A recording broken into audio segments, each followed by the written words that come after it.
அவர்களை பின்பற்றி வழிவந்த உத்தம சத்திய சஹாபாக்கள், சஹாபிய பெண்மணிகள், தாபிகள், தபா தாபிகள், குறிப்பாக இந்த ஜும்மாவுடைய தொழுகையை நிறைவு செய்வதற்காக முன்னமே வருகை தந்து அமர்ந்திருக்கின்ற நம் அனைவர்களின் மீதும் நம்மை பெற்றெடுத்த பெற்றோர்கள், நாம் பெற்றெடுத்த பிள்ளை செல்வங்கள், நம் உற்றார் உறவினர்கள், நம்முடன் பிறந்த சகோதர சகோதரிகள், உலகத்தில் உண்டான அத்துணை முஸ்லிமான ஆண் பெண் அனைவர்களின் மீதும் அல்லாஹ் தஆலாவுடைய ஸலாத்தும் ஸலாமும் அன்பும் அருளும் என்றென்றும் நிலவட்டுமாக. ஆமீன். பெருமதிப்பிற்கும் மரியாதைக்கும் உரியவர்களே, துல்ஹஜ் மாதத்தினுடைய மிக உயர்வான 10 நாட்களில், அதாவது நாம் இப்பொழுது இருந்து கொண்டிருக்கின்ற இந்த 10 நாட்களில் மிக மிக உன்னதமான ஒரு நாள் இருக்கிறது. அந்த நாளுக்கு பெயர் யௌம அரஃபா. அரஃபாவுடைய நாள் என்பது அந்த நாளுக்கு பெயராகும். வரக்கூடிய புதன்கிழமை அரஃபாவுடைய நாளாகும். கணியத்திற்குரியவர்களே, மக்காவிலே ஹஜ்ஜுக்கு சென்றிருப்பவர்கள் 9ஆம் பிறையிலே, பிறை 9 அரஃபா மைதானத்திலே தங்குவார்கள். அப்படி தங்குகின்ற அந்த நாள் அரஃபாவுடைய நாள். இது ஹஜ்ஜுக்கு சென்றிருப்பவர்களுக்கு. ஊரிலே இருப்பவர்களுக்கும் துல்ஹஜ் மாதத்தினுடைய பிறை 9ஆம் நாள் அரஃபாவுடைய நாள். இந்த 2 நாட்களும் ஒன்றாக இருக்க வேண்டும் என்பது கட்டாயம் இல்லை. பிறை கணக்குகளை வைத்து ஹஜ்ஜிலே இருக்கக்கூடிய ஹாஜிகளுக்கு அரஃபாவுடைய நாள் ஒரு நாளாகவும், ஊர்களிலே இருக்கக்கூடியவர்களுக்கு அரஃபாவுடைய நாள் துல்ஹஜ் பிறை 9 மற்றொரு நாளாகவும் இருக்கும். எப்படி இருந்தாலும் துல்ஹஜ் பிறை 9 என்பது அரஃபாவுடைய நாளாகும். கணேசத்திற்குரியவர்களே, அரஃபாவுடைய நாள் என்பது ஆக சிறந்த ஒரு நாள். ரசூலுல்லாஹி ஸல்லல்லாஹு அலைஹி வஸல்லம் அவர்கள் சொல்லுவார்கள், அஃதலுல் அய்யாமி, நாட்களிலேயே ஆக சிறந்தது யௌமு அரஃபா, அரஃபாவுடைய நாளாகும். ஆக சிறந்த, ஆக முக்கியமான, ஆக கவனிக்கக்கூடிய, அதிகம் நன்மைகளால் நிரப்பக்கூடிய, அதிகம் அமல்கள் செய்யக்கூடிய ஒரு சிறந்த ஒரு நாள் அரஃபாவுடைய நாள், வரக்கூடிய புதன்கிழமை. கணியத்திற்குரியவர்களே, அரஃபாவுடைய நாள் ஏன் இவ்வளவு சிறப்புக்குரியதாக இருக்கிறது என்றால், அல்லாஹு தஆலா அதிகமான சிறப்புகளை, அதிகமான நன்மைகளை, அதிகமான அவனுடைய தனிப்பட்ட கருணைகளை அந்த நாளிலே அல்லாஹு தஆலா தந்து கொண்டே இருக்கிறான். கண்ணியத்திற்குரியவர்களே, முதலாவதாக அல்லாஹு தஆலா பெருமைப்படுகின்ற, அல்லாஹு தஆலா இந்த மனிதர்களை பெருமை பாராட்டுகின்ற, ஷைத்தான் சிறுமை அடைகின்ற ஒரு அற்புதமான ஒரு நாள். கண்ணியத்திற்குரியவர்களே, அரஃபா பெருவெளியிலே ஹாஜிகள் எல்லாம் அரஃபாவுடைய அந்த நாளன்று ஹஜ்ஜுக்கு சென்று இருக்கக்கூடிய அத்துணை ஹாஜிகளும் அந்த அரஃபா மைதானத்திலே கூடி விடுவார்கள். வெள்ளை எஹராம் உடையில பனித்துளிகளை போல அரஃபா மைதானம் முழுவதும் அவர்கள் அமர்ந்து உட்கார்ந்து துவா செய்து கொண்டிருக்கிற அந்த கண்கொள்ளா காட்சி. ஏறத்தாழ இந்த ஆண்டு மட்டும் 18 லட்சம் ஹாஜிகள் ஹஜ் செய்கிறார்கள். கண்ணியத்திற்குரியவர்களே, 18 லட்சம் நபர்களும் ஒரே இடத்திலே, அந்த அரஃபா மைதானத்திலே, அந்த ஜபல் ரஹ்மத்திலே கூடியிருக்கக்கூடிய அந்த காட்சிகளை அல்லாஹு தஆலா பார்க்கின்ற பொழுது அல்லாஹு தஆலா பெருமை அடையாமல் என்ன செய்வான்? கொரோனாவுக்கு முன்னால் வரை ஏறத்தாழ 23 25 லட்சம் நபர்கள் வரை ஹஜ் செய்து கொண்டிருந்தார்கள்.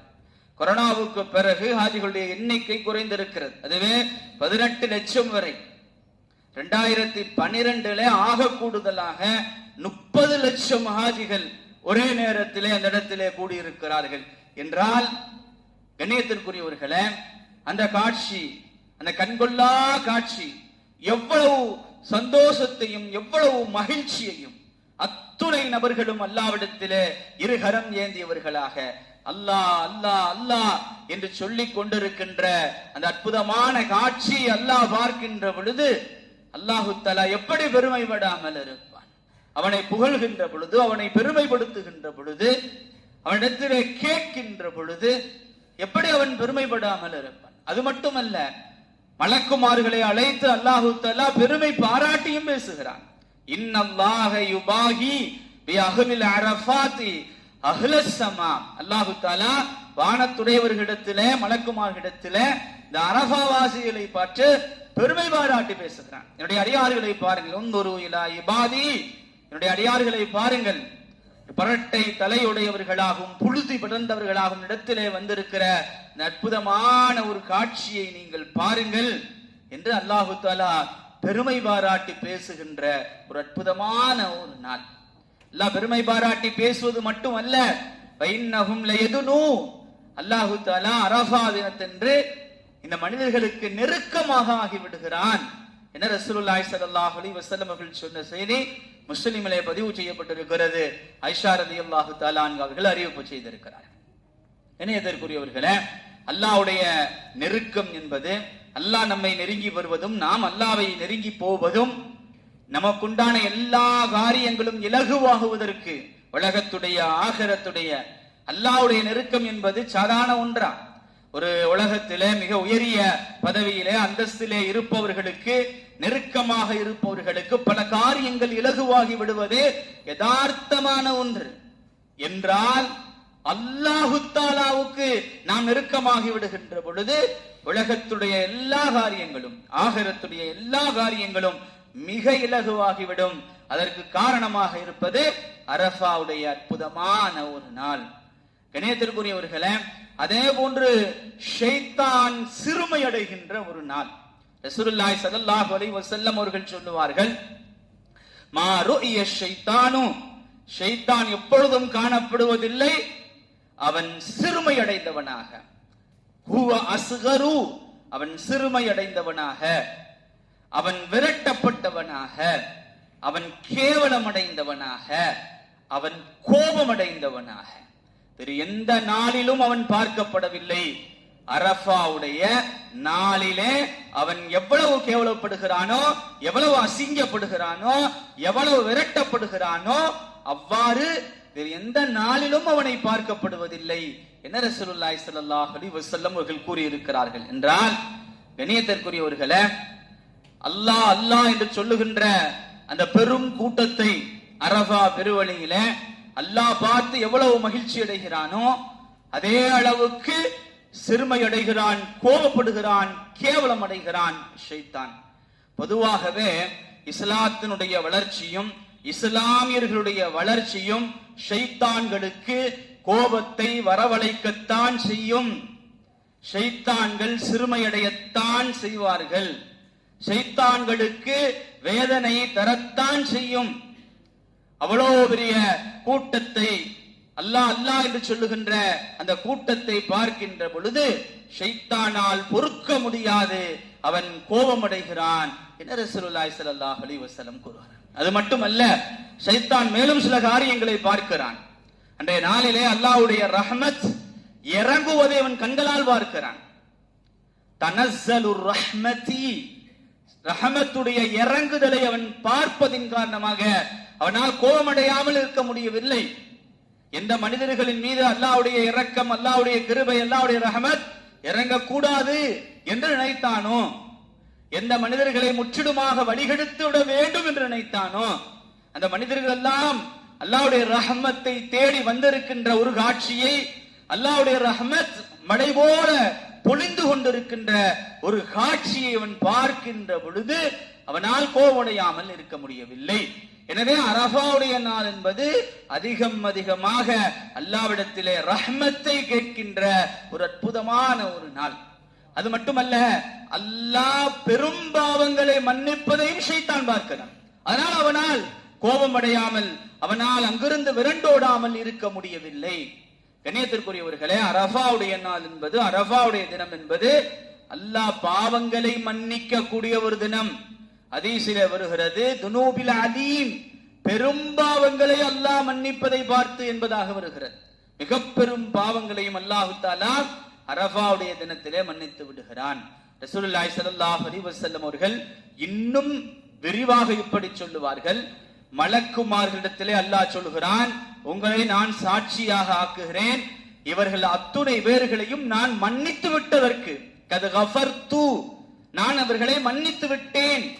மன்னிப்பேன், மன்னிக்கிறேன் அல்ல, மாலி கடந்த காலத்திலே வார்த்தை வருகிறது ஹதீஸிலே, கத் கஃபர்து, நான் இவர்களை மன்னித்து விட்டேன். அரஃபாவுடைய தினத்திலே இந்த மனிதர்களை அல்லாஹ் தஆலா மன்னித்து விட்டதாக மலக்குமார்களிடத்திலே சொல்லுகிறான். அப்ப அதிலே மலக்குகள் சொல்லுகிறார்கள், யா அல்லாஹ், அதிலே பெரும்பாவம் செய்கின்ற ஆண்களும் பெண்களும் இருக்கிறார்களே, பெரும் பாவம்லாம் செஞ்சுக்கிட்டு இருக்காங்க, அவர்களையுமா மன்னித்து விடுகிறாய்? அல்லாஹ் சொல்லுகிறான், ஆம், அவர்களையும் சேர்த்தே மன்னித்து விடுகிறேன்.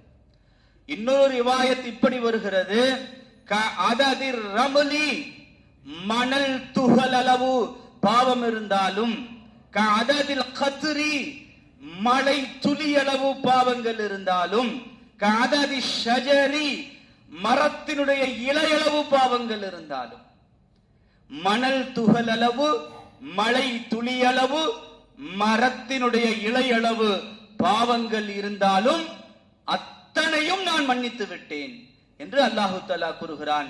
என்ன ரசூலுல்லாஹி ஸல்லல்லாஹு அலைஹி வஸல்லம் அவர்கள் கூறுகிறார்கள் என்றால், அரஃபாவுடைய நாள் என்பது பாவங்கள் மன்னிக்கப்படுகின்ற ஒரு நாள் என்றால், அன்றைய தினம் அதிகமாக அல்லாஹ்விடத்திலே பாவ மன்னிப்பு கேட்கின்ற ஒரு நாள். கண்ணியத்திற்குரியவர்களே, அதே மாதிரி அரஃபாவுடைய நாள் என்பது அல்லாஹு தஆலா நரக விடுதலை அளிக்கின்ற நாள். ரசூலுல்லாஹி ஸல்லல்லாஹு அலைஹி வஸல்லம் அவர்கள் கூறுவார்கள், அரஃபாவுடைய தினத்திலே நரக விடுதலை அளிப்பதை போன்று அல்லாஹு தஆலா வேறு எந்த நாளிலும் நரக விடுதலை அளிப்பதில்லை. அவ்வளவு அதிகமான நபர்களை நரகத்திலிருந்து அல்லாஹு தஆலா விடுதலை அளிக்கிறான். அப்படிப்பட்ட அற்புதமான ஒரு நாள் அரஃபாவுடைய நாள். அது மட்டுமல்ல, என்ன கேட்டாலும் கிடைக்கின்ற, துஆ ஒப்புக்கொள்ளுகின்ற அற்புதமான ஒரு நாள். ரசூலுல்லாஹி ஸல்லல்லாஹு அலைஹி வஸல்லம் சொல்வார்கள், அல்லாஹ் கூறுகிறான் மலக்குமார்களிடத்திலே, மா அராத ஹாஉலாயி, இவர்களுக்கு என்ன வேண்டும்? அரஃபாவுடைய தினத்திலே அல்லாஹ் எப்படி கேட்கிறான், மா அராத ஹாஉலாயி, இவர்கள் என்ன நாடுகிறார்கள், இவர்களுக்கு என்ன வேண்டும்? என்ன நாடுகிறார்கள், என்ன வேண்டும் என்றால் என்ன அர்த்தம்? என்னிடத்துல என்ன வேண்டுமானாலும் கேளுங்கள் என்பது பொருள். அரஃபாவுடைய தினம் மிக முக்கியமாக துஆ அதிகமாக செய்கின்ற ஒரு தினம். அல்லாஹ்விடத்திலே எவ்வளவு முடியுமோ அவ்வளவு துஆ செய்து அல்லாஹ்விடத்திலே பெற்றுக்கொள்கின்ற தினம். அல்லாஹ் தர தயாராக இருக்கிறான், கேட்க சொல்லுகிறான். அதனால தான் ரசூலுல்லாஹி ஸல்லல்லாஹு அலைஹி வஸல்லம் அவர்கள் அஃதலு துஆஇ துஆஉ யௌமி அரஃபா, துஆக்களிலேயே ஆகச் சிறந்தது அரஃபாவுடைய நாள் என்று கேட்கின்ற துஆ என்று சொல்லுகிறார். அரஃபாவுடைய நாள்ல எவ்வளவு துஆ கேட்கிறோமோ அவ்வளவு கிடைக்கும் என்பதை தாண்டி அது சிறந்த துஆவாகவும் அல்லாஹ்விடத்திலே கணிக்கப்படுகிறது. ரசூலுல்லாஹி ஸல்லல்லாஹு அலைஹி வஸல்லம் அவர்கள் அதனை தொடர்ந்து சொல்லுவார்கள், நானும் எனக்கு முன் சென்ற நபிமார்களும் எந்த வார்த்தைகளை சொன்னோமோ அந்த வார்த்தைகளில் ஆகச் சிறந்தது லா இலாஹ இல்லல்லாஹு வஹ்தஹு லா ஷரீக லஹு லஹுல் முல்கு வ லஹுல் ஹம்து யுஹ்யி வ யுமீத்து வ ஹுவ அலா குல்லி ஷைஇன் கதீர் என்கின்ற 4ஆம் கலிமாவை நபிகள் சேர்த்து சொல்வார்கள். இந்த 2 வார்த்தைகளையும் வைத்து அரஃபாவுடைய தினம் அதிகமாக துஆ செய்ய வேண்டும், அதிகமாக 4ஆம் கலிமாவையும் ஓதிக்கொண்டே இருக்க வேண்டும் என்பதாக ஹதீஸ் விரிவுரையாளர்கள் கூறுகிறார்கள். கண்ணியத்திற்குரியவர்களே, அரஃபாவுடைய அந்த அற்புதமான அந்த தினத்திலே அந்த நாளை மிக அழகான முறையிலே பயன்படுத்தி கொள்ள வேண்டியது ஒவ்வொரு முஸ்லிமும் ஒவ்வொரு முஃமினுடைய கடமையாகும். அரஃபாவுடைய தினத்திலே மிக முக்கியமாக செய்ய வேண்டிய இன்னொரு செயல் இருக்கிறது, அது நோன்பு வைப்பது. ரசூலுல்லாஹி ஸல்லல்லாஹு அலைஹி வஸல்லம் அவர்கள் சொல்லுவார்கள், சியாமு யௌமி அரஃபா, அரஃபா நாளுடைய நோன்பாகிறது, அஹ்தஸிபு அலல்லாஹி, அல்லாஹ்விடத்திலே நான் ஆதரவு வைக்கிறேன், ஐயுகஃபிர ஸனத்தல்லதி கப்லஹு வஸ்ஸனத்தல்லதி பஅதஹு, ஒரு ஆண்டு முன்னால் செய்த பின்னால் செய்த எல்லா பாவங்களுக்கும் பரிகாரமாக அந்த அரஃபாவுடைய நோன்பு காரணமாக ஆகிவிடும் என ரசூலுல்லாஹி ஸல்லல்லாஹு அலைஹி வஸல்லம் அவர்கள் கூறியிருக்கிறார்கள். கண்ணியத்திற்குரியவர்களே, அரஃபாவுடைய அந்த நாள் என்பது புதன்கிழமை. புதன்கிழமை அரஃபாவுடைய தினம். அன்றைய நாள் நோன்பு வைப்பது என்பது சுன்னத்தான ஒன்று, அல்லாஹ்விடத்திலே மிக மிக ஏற்றமான ஒன்று. 2 ஆண்டுகளுடைய பாவங்கள், கண்ணியத்திற்குரியவர்களே, இதுல வெறும் பாவங்கள் என்று இருந்தாலும் அரஃபாவுடைய தினத்திலே அல்லாஹு தஆலா பெரும் பாவங்களையும் மன்னிக்க காத்திருக்கிறான் என்கின்ற பொழுது, வாழ்நாள் இதுக்கு முன்னால் பின்னால் செய்த ஒரு வருடத்தினுடைய எல்லா பாவங்களும் மன்னிப்பதற்கு காரணமாக இருக்கின்ற ஒரே ஒரு நோன்பை ஏன் நாம் விட்டு விடுவது, ஏன் நாம் வைக்காமல் இருக்க வேண்டும் என்பதை யோசித்து அவசியம் புதன்கிழமை அரஃபாவுடைய இந்த தினத்திலே அரஃபாவுடைய சுன்னத்தான நோன்பை நாம் வைக்க வேண்டும். இணையத்திற்குரியவர்களே, வரக்கூடிய வியாழக்கிழமை பெருநாளாகும், துல்ஹஜ் பிறை 10. பெருநாள் அன்று செய்ய வேண்டிய மிக முக்கியமான அமல் அது குர்பானி கொடுப்பதுதான். ரசூலுல்லாஹி ஸல்லல்லாஹு அலைஹி வஸல்லம் அவர்கள் சொல்லுவார்கள், மாமில இப்னு ஆதம், ஆதமுடைய மகன் யௌமுன் நஹர், 10ஆம் நாள் அன்று பெருநாள் அன்று செய்கின்ற எல்லா அமல்களிலும் இஹ்ராகுத்தம், இரத்தத்தை ஓட்டுகின்ற அந்த குர்பானி கொடுக்கின்ற அமல்தான் ஆக சிறந்தது, ஆக ஏற்றமானது, அல்லாஹ்வுக்கு ஆக பிரியமானது என ரசூலுல்லாஹி ஸல்லல்லாஹு அலைஹி வஸல்லம் அவர்கள் கூறுவார்கள். கண்ணியத்திற்குரியவர்களே, பெருநாள் அன்று செய்கின்ற ஆக முக்கியமான, ஆக அவசியமான, ஆக கடமையான ஒரு செயல் குர்பானி கொடுப்பது. குர்பானி கொடுப்பதும் பெருநாள் தொழுகைக்கு பிறகுதான் கொடுக்க வேண்டும். பெருநாள் தொழுகைக்கு முன்பே கொடுத்து விடுவது குர்பானியாக கணக்கிலே எடுத்துக் கொள்ளப்பட மாட்டாது. இணையத்திற்குரியவர்களே, ஆடு அறுப்பதற்கு ஆள் கிடைக்கல, அதனால நான் ஆட்டை அறுத்துட்டு நான் குர்பானி தொழுகிறதுக்கு போகிறேன் என்பது ஏற்றுக்கொள்ளப்பட மாட்டாது. தொழுகையை முடிக்க வேண்டும். ஃபஸல்லி லிரப்பிக்க, உம்முடைய இரட்சகனுடைய பெயரால் தொழுங்கள். வன்ஹர், அதற்கு பிறகு நீங்கள் குர்பானி கொடுங்கள். குர்ஆனுடைய திருவசனம். ரசூலுல்லாஹி ஸல்லல்லாஹு அலைஹி வஸல்லம் அவர்களும் இதை தெளிவாகவே சொல்லுவார்கள். தொழுகைக்கு பிறகுதான் குர்பானி, தொழுகைக்கு முன்னால் கொடுக்கப்படுவது அது குர்பானியாக இருக்காது. ஒரு சஹாபி அப்படி கொடுத்து விட்டு வந்து விட்டார். ரசூலுல்லாஹி ஸல்லல்லாஹு அலைஹி வஸல்லம் அவர்கள் அது சாதாரண தர்மமாக சதக்காவாக கணக்கிலே எடுத்துக் கொள்ளப்படுமே தவிர குர்பானியாக கணக்கிலே எடுத்துக் கொள்ளப்பட மாட்டாது. நீங்கள் மீண்டும் ஒரு ஆட்டை கொடுங்கள் என ரசூலுல்லாஹி ஸல்லல்லாஹு அலைஹி வஸல்லம் அவர்கள் அவரை மீண்டும் ஒரு ஆட்டை கொடுக்க வைத்தார்கள் என்பது ஹதீஸ். அந்த அடிப்படையிலே குர்பானி என்பது பெருநாள் தொழுகை முடிந்ததற்கு பிறகு கொடுக்கப்பட வேண்டிய ஒன்று. கண்ணியத்திற்குரியவர்களே, குர்பானி கடமையானவர்கள் நாம சென்ற ஜும்மாவிலே சொன்னோம், கண்டிப்பாக அவசியமாக குர்பானி பிராணியை கொடுத்தே ஆகணும், குர்பானி அறுத்தே ஆகணும். அதுல ஆக சிறந்தது ஆடு. ஆடு கொடுப்பதற்கு ஒரு 3 நபர்களின் மீது கடமையாக இருக்கிறது. வீட்டுல எல்லாருக்கும் அதற்கு உண்டான வசதி இல்லை, அல்லது வீடு அதற்குண்டான வசதியில இல்ல, ஒரு அபார்ட்மெண்ட்ல இருக்காங்க, மாடியில இருக்காங்க, வாடகை வீட்டுல இருக்காங்க, அதற்குண்டான வாய்ப்புகள் இல்லை என்கின்ற பட்சத்தில 7 நபர்களாக சேர்ந்து ஒரு மாட்டை வாங்கி அதுல குர்பானி கொடுக்கலாம், அல்லது கூட்டு குர்பானியில சேர்ந்து இப்பொழுது பழக்கத்தில் இருக்கின்ற அதுல ஒரு பங்காக சேர்ந்து குர்பானி கொடுத்துக் கொள்ளலாம். இணையத்திற்குரியவர்களே, ஆக உயர்வானது குர்பானியில ஆடுதான். ஆடு கொடுக்க முடியாத பட்சத்திலே அதற்குண்டான இப்ப 20 ரூபா 25 ரூபா ஒரு ஆடு இருக்கிறது, 3 பேருக்கும் சேர்ந்து எங்களால் கொடுக்க முடியாது என்கின்ற பட்சத்தில் ஒரு ஆட்டை ஒருவருக்காக கொடுத்து விட்டு மீதமுள்ளவர்களுடைய கடமைக்காக வேண்டி ஒவ்வொரு பங்குல சேர்ந்து கொள்வது கடமை நீங்குவதற்கு காரணமாக இருக்கும். நாம திரும்ப திரும்ப மீண்டும் மீண்டும் சொல்லுகிறோம், குர்பானி கொடுப்பது தனிப்பட்ட முறையில தனித்தனியாக கடமை. ஆண்களுக்கு அவர்களுடைய 612.5 கிராம் நாம சொன்னது போன்று 1,92,000 ரூபாய் வெள்ளியினுடைய கணக்கு முன்பின்னை வைத்து ஏறத்தாழ 1,90,000 ரூபாய் பணமாகவோ வியாபார பொருளாகவோ இருந்தால் ஆணின் மீது, கணவனின் மீது, வீட்டுடைய தலைவர் மீது தனியாக கடமை. அவர் தனியா கொடுக்கணும். ஒரு வருஷம் நான் கொடுத்தேன், ஒரு வருஷம் என் மனைவிக்கு கொடுக்கிறேங்கிற கணக்கு கிடையாது. நிறைய வீட்டுல, நிறைய குடும்பங்கள்ல இப்படியான ஒரு கணக்கை வைத்திருக்கிறார்கள். நான் என் பிள்ளைக்கு கொடுக்கிறேன், கடமை யாருக்கும் அவங்க நிறைவேற்றணும். முதல்ல அவங்க கொடுத்தது போக எக்ஸ்ட்ராவாக கணவன் கொடுத்துட்டாரு, மனைவி நகை வைத்திருக்கிறாங்க 11 பவுன், அவங்க தனியாக கொடுக்கணும். இந்த கணவனும் மனைவியும் கொடுத்தது போக மூன்றாவதாக தன்னுடைய பிள்ளைக்கு கொடுக்கலாம். வஃபாத்தாகிவிட்ட தன்னுடைய தாய்க்கோ தந்தைக்கோ கொடுக்கலாம். இந்த 2 பேரும் கொடுக்காம கடமையாக இருந்து தன்னுடைய பிள்ளைக்கோ மரணித்து போன பெற்றோர்களுக்கோ கொடுப்பது முறையல்ல. கடமை நீங்காது, பெரும் பாவமாக அது கணக்கிலே எடுத்துக் கொள்ளப்படும் என்பதை ஆழமாக மனதிலே பதிய வையுங்கள். இது சம்பந்தமாக அதிகமான கேள்விகள் மீண்டும் மீண்டும் வருவதால் மீண்டும் மீண்டும் வலியுறுத்தி சொல்லப்படுகிறது. கணியத்திற்குரியவர்களே, யாரின் மீது கடமையோ அவர்கள் அதை நிறைவேற்றணும். பிள்ளைகள் கடமை இல்லாதவர்கள், மரணித்தவர்கள் கடமை இல்லாதவர்கள், அவர்கள் கொடுக்கணுங்கிற அவசியம் இல்ல, கொடுத்தா நன்மை, கொடுக்கணுங்கிற கட்டாயம் இல்ல. ஆனால் யாரின் மீது கடமையோ அவங்க கொடுக்கணும், கொடுத்தே ஆகணும். அவர்களை விட்டு விட்டு இவர்களுக்கு முன்னுரிமை கொடுப்பது தவறு. கொடுத்துட்டு ஆணின் மீது, கணவன் மீதோ மனைவியோ கொடுத்துட்டு அது போக எக்ஸ்ட்ரா இருக்கு அப்படிங்கும் போது நீங்க எத்தனை பங்கு வேண்டுமானாலும் உங்களுடைய குடும்பத்தில் எத்தனை பேர்களை வேண்டுமானாலும் சேர்த்துக்கலாம், தவறு இல்லை. கொடுக்காம இந்த 2 பேருக்கும் கொடுக்காம கொடுப்பது என்பது தவறானது என்பதை ஆழமாக மனதிலே பதிய வைத்துக் கொள்ள வேண்டும். கண்ணியத்திற்குரியவர்களே, பெருநாள் அன்று அற்புதமான முறையை தொழுகை முடித்து விட்டு வந்து அல்லாஹ்வுக்காக இந்த குர்பானி பிராணியை அறுக்க வேண்டும். கண்ணியத்திற்குரியவர்களே, நாம வருடம் சொல்லுவதுதான், அப்படி அறுக்கின்ற பட்சத்துல குர்பானி பிராணியை நல்ல முறையில கத்தியை தீட்டி நல்ல முறையில அறுக்கணும்.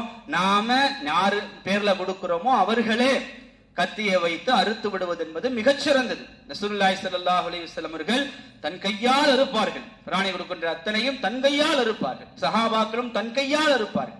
பெண்கள் அறுக்க கூடாதெல்லாம் கிடையாது. பெண்கள் அறுக்க முடிந்தால் அதற்குண்டான அவர்களுக்கு வாய்ப்பு இருந்தால் அவர்களும் அறுக்கலாம். அவர்கள் பேர்ல கொடுக்கப்படுறத அவர்களே அறுக்கலாம்.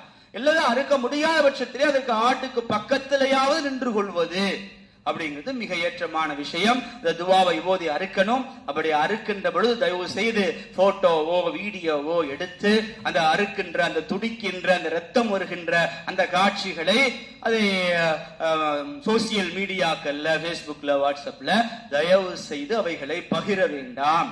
நாம இருக்கின்ற அந்த சூழல் அவருக்கு ஒவ்வாமையான ஒரு சூழல். அது பல விதமான விமர்சனங்களையும் பல விதமான சங்கடங்களையும் கஷ்டங்களையும் உருவாக்குகின்ற ஒரு சூழல். எனவே அது மாதிரியான ஒரு காரியங்களை எப்பொழுதுமே செய்ய வேண்டாம்.